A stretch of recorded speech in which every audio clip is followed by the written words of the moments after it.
Hello everyone, my name is Sneha Thakur. I am the student of class 10th from Mount Olivet Senior Secondary School. Today I am here to share my views on the topic combustion. By listening to this topic, the first question arrives in our mind is, what is combustion?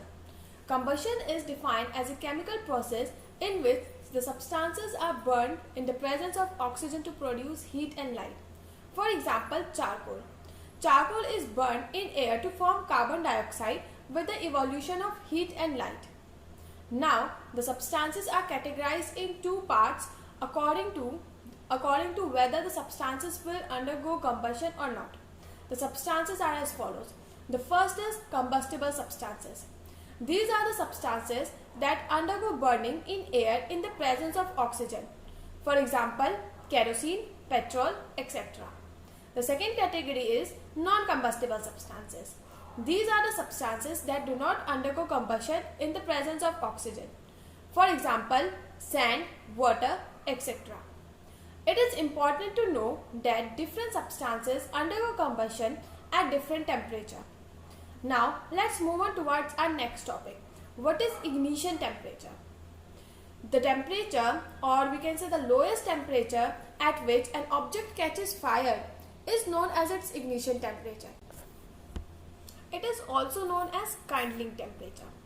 Now, a combustible substance does not catch fire until its temperature is less than its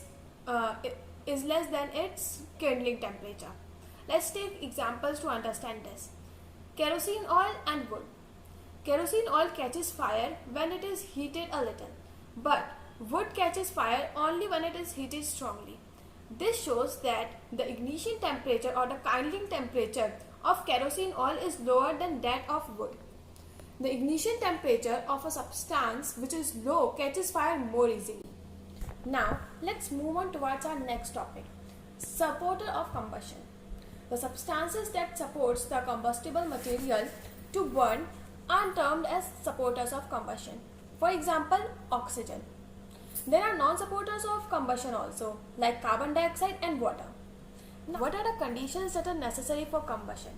There are mainly three conditions that are necessary for combustion.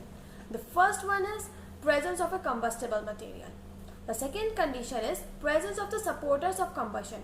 And the third is heating the combustible substances to its ignition temperature.